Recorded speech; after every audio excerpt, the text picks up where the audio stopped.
이번 시간에는 LED 해석해 보도록 하겠습니다. 저번 시간에 LED에 대해 배웠죠. LED 배웠고 오늘은 이 LED 특성과 해석에 대해 배워보도록 하겠습니다. 먼저 LED의 특성은 간단하게 얘가 최대 걸릴 수 있는 전압이 3V고 즉 여기 양단에 최대 3V가 걸릴 수 있습니다. 그리고 전류는 20mA가 최대입니다. 이거는 해당 데이터 시트를 참조하시면 나와 있습니다.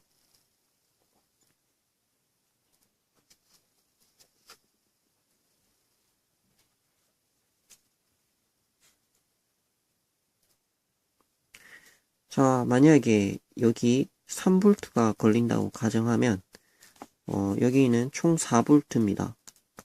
4V니까 여기는 당연하게 1V가 걸릴 것입니다.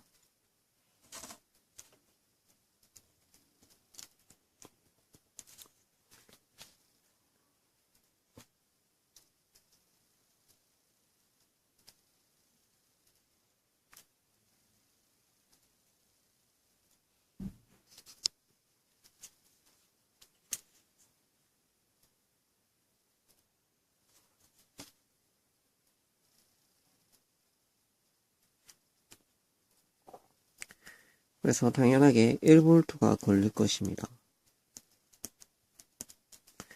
그러면 우리가 만약에 이 LED를 타지 않게 하려면 여기서 저항이 있어야지 이 LED가 타지 않겠죠?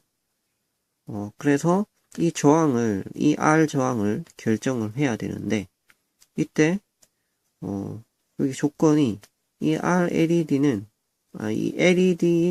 3V에 20mA 이상이 흐르면 안 됩니다. 그래서 임의로 흐를 전류를 여기서 결정을 해주는 것입니다. 역으로.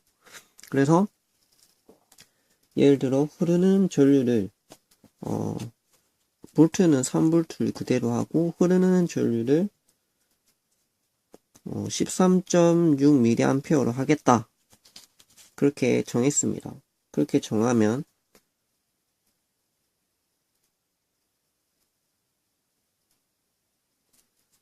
지금 여기에서 그 다음에 여기는 1V에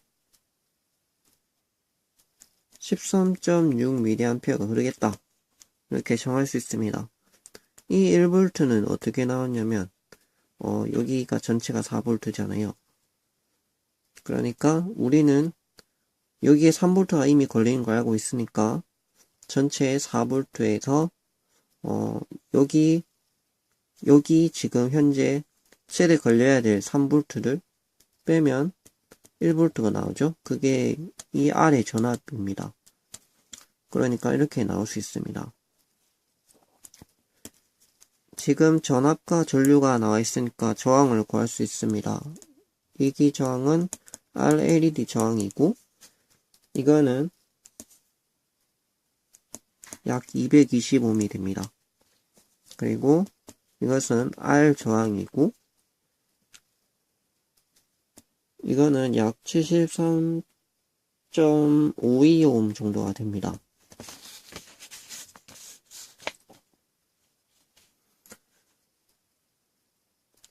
자, 그렇다면 여기서 지금 현재 할 수 있는 거는 RLED가 225mm 때 R은 이거의 3배인 걸 할 수 있습니다. 저항이 3배니까 전압도 3배더라. 혹은 전압이 3배니까 저항도 3배더라.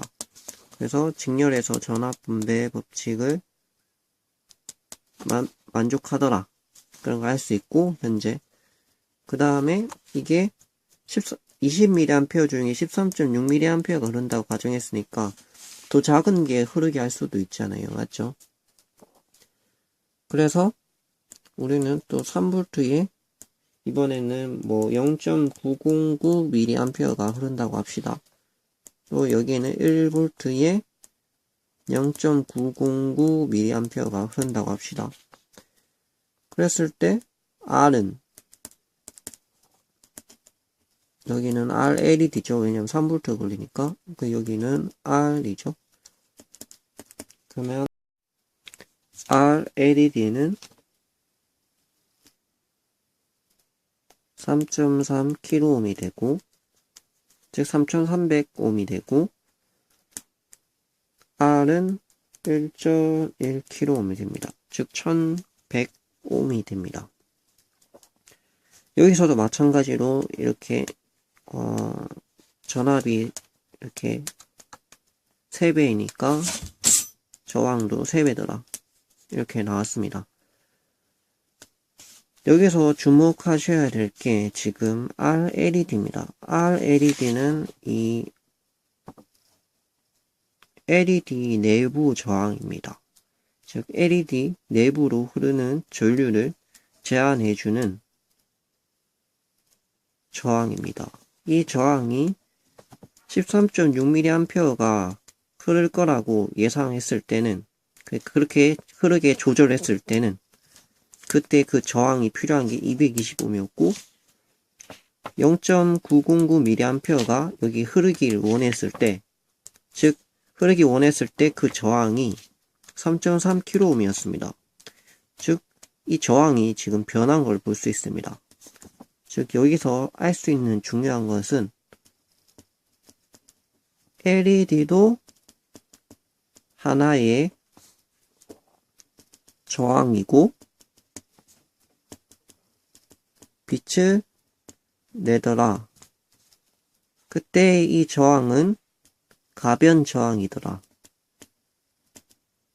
근데 이 가변 저항은 지금 이 전류에 결정되죠. 이 전류를 결정을 했을 때 나온 거는 저항이었단 말이죠. 즉, 이 R에 걸리는 저항을 결정했더니, 혹은 또 RLED에 걸리는 저항을 결정했더니,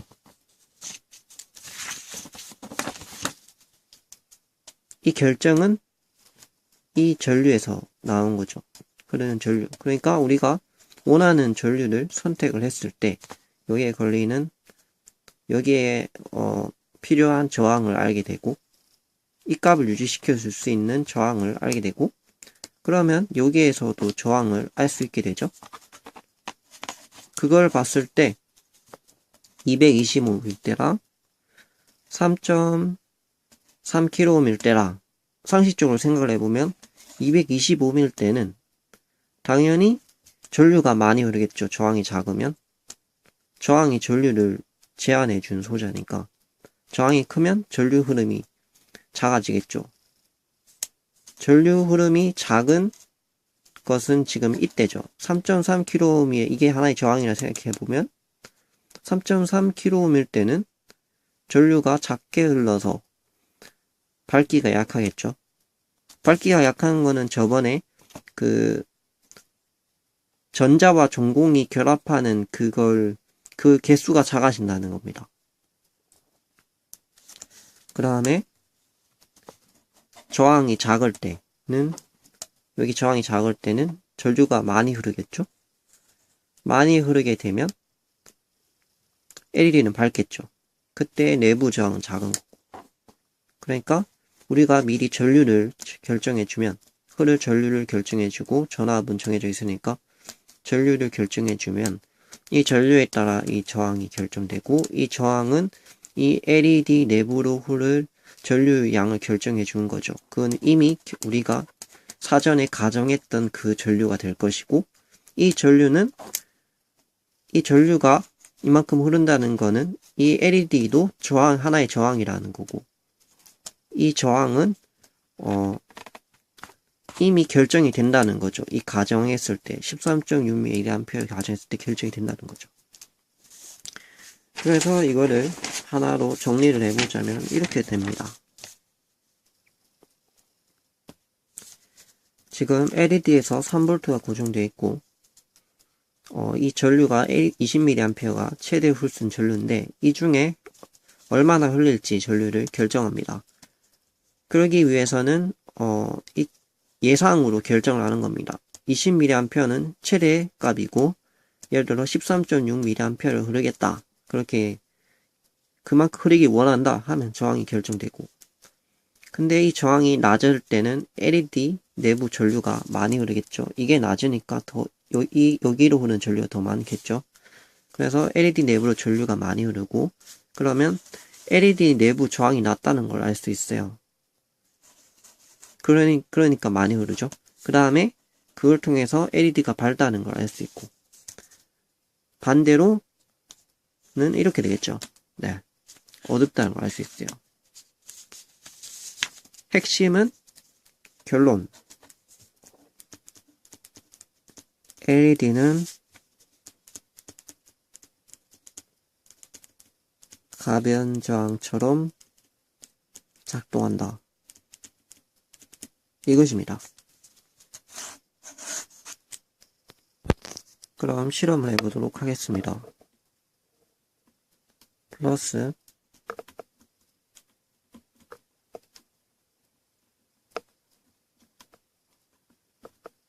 마이너스 연결했고, 그 다음에 이거는 220ohm입니다. 빨강 갈색이죠. 220ohm. 이거는 주황 빨강입니다. 3.3kohm입니다. 자, 이렇게 됐을 때 LED 극성 플러스 마이너스, 플러스는 애노드, 마이너스 캐소드 이렇게 놓습니다. 그리고 220ohm을 꼬아옵니다.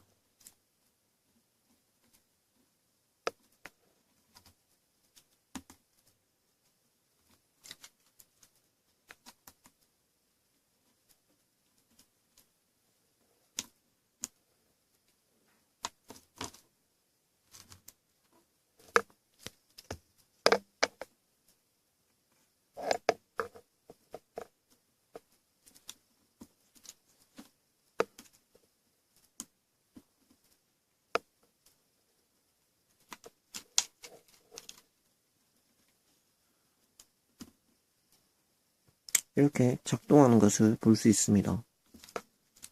지금 밝기랑 지금 3.3kΩ 밝기를 비교해 보십시오. 3.3kΩ입니다. 밝기가 훨씬 약해진 걸 볼 수가 있습니다.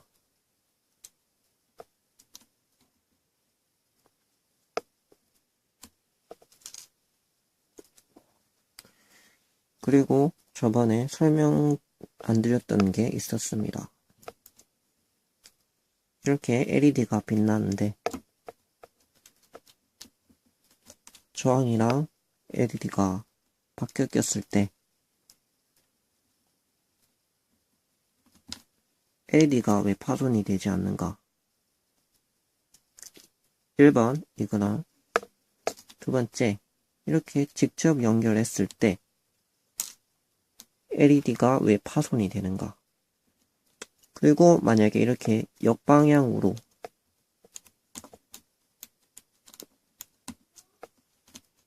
연결했을 때 LED가 왜 파손이 되지 않는가? 그거에 대해 알아보도록 할 겁니다.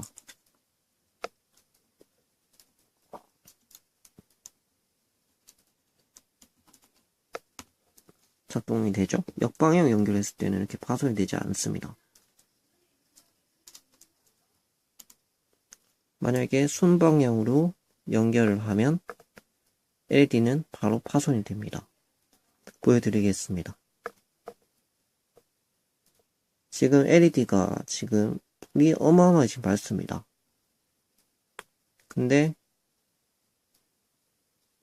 얘가 지금 4V 전원이다 보니까 4V 안 된 전원이다 보니까 지금 얘가 초록빛을 내야 되는데 초록빛을 넘어서 노란빛을 내면서 지금 거의 죽어가고 있습니다. 만약에 여기에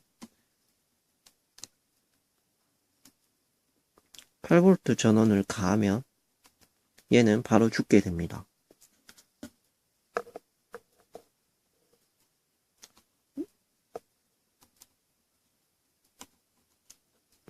여기에 저항을 달면 LED는 이렇게 살지만 이렇게 달면 LED는 빨간 빛을 내면서 빨간 빛이 나오죠. 지금 LED가 거의 죽어가고 있다는 겁니다. 점점 LED 불빛이 사라지고 있습니다. 이렇게 해서 죽는 것입니다. 완전히 죽었죠, LED가. 그러면 이 LED는 다시 똑같이 4V를 해도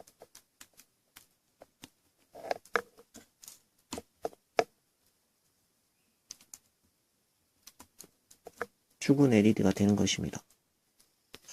아까 여기서 이 방향이 반대였음을 다시 보여드리겠습니다. 이렇게 돼야 됩니다, 방향이. 이게 플러스고 이게 마이너스입니다. 왜냐면 여기 플러스였으니까 이렇게 돼야 맞습니다. 자, 이러한 아까 똑같은 그런 회로가 있습니다. 회로가 있는데 여기서 전류를 흘린다고 가정을 합시다. 전류는 플러스에서 마이너스로 가겠죠.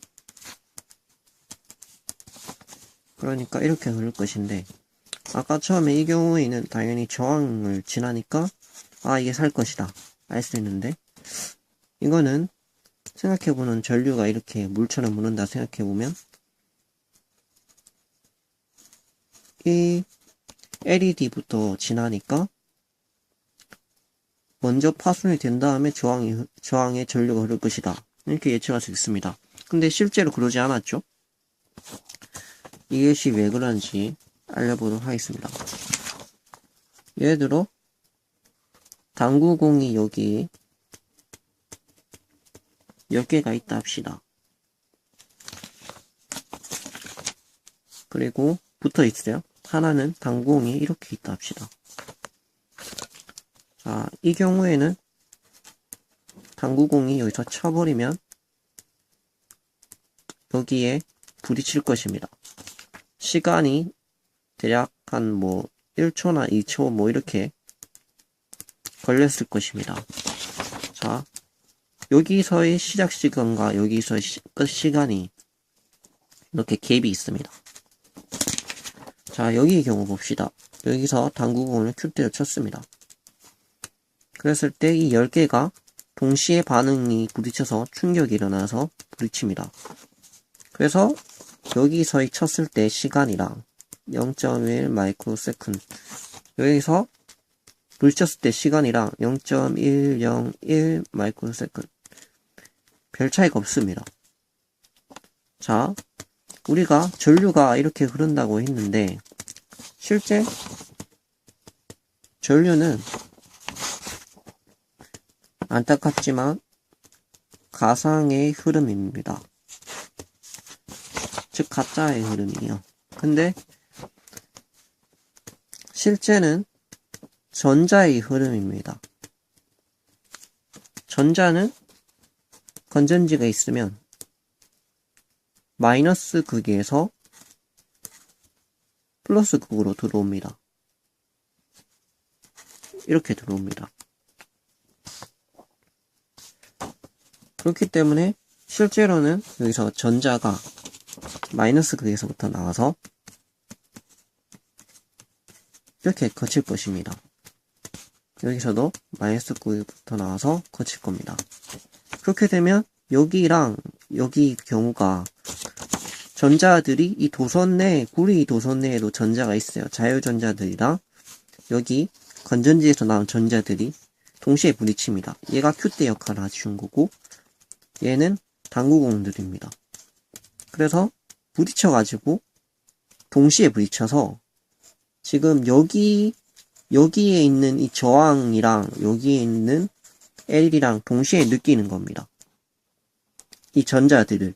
그래서 이 저항의 영향이랑 이 LED 영향이 동시에 받기 때문에 이 LED는 파손되지 않은 것입니다. 이미 이걸 크게 보면 하나의 큰 선처럼 보입니다. 그래서 여기 선 내에 이렇게 저항이 이렇게 있다면 이 저항의 영향은 이 전체에 퍼지는 것입니다. 그래서 전자 속도는 느려요. 근데 전자의 흐름인 전파의 속도는 전기장, 즉 전기장의 속도는 빛의 속도예요. 이 차이입니다. 그리고 자, 첫 번째는 이거였고 두 번째는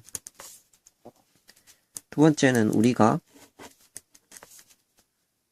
자, 이 다이오드였죠. 여기 이렇게 있으면 LED고 이렇게 하면 다이오드예요. 근데 LED도 다이오드의 일종이에요. 다이오드는 P와 N의 접합으로 되어 있습니다. 여기는 플러스가 더 많고 여기에는 마이너스가 더 많아요. 우리가 전류를 이렇게 인가해주면 이렇게 전류가 흐릅니다. PN 상태가 지금 이 그림 상태인데 전류가 잘 흐릅니다. 하지만 이렇게는 전류가 잘 못 흐릅니다. 전류를 잘 못 흐른다는 것은 전류를 제어할 수 있는 그만 능력이 있다는 것이고, 그 말은 얘가 가지는 저항이 크다는 겁니다. 즉 역방향으로 가해줬을 때는 전압도 견딜 수 있는 전압도 높고 전류도 높습니다. 예를 들어 1N4007 다이오드 같은 경우에는 1000V에서 1A까지 견딜 수 있습니다. 역으로 역방향 전류가 흘렀을 때요. 그러니까 다이오드는 정방향으로 흘렀을 때는 약한데 잘 망가지는데, 그러니까 견딜 수 있는 게 작은데 역으로 흐르면 커지는 겁니다.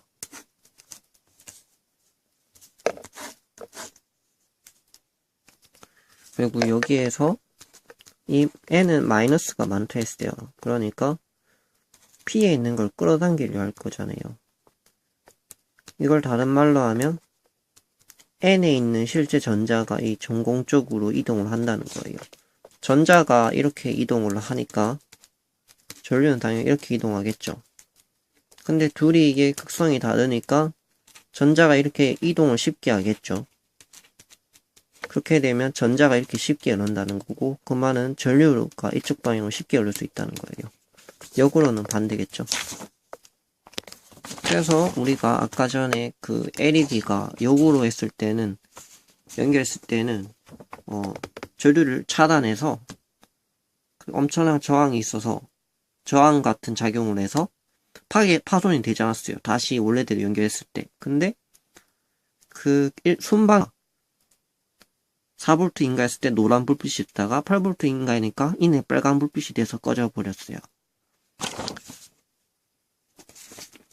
그래서 결론은 LED도 하나의 다이오드더라. 근데 빛이 나더라. 자, 이게 결론입니다. 끝내겠습니다.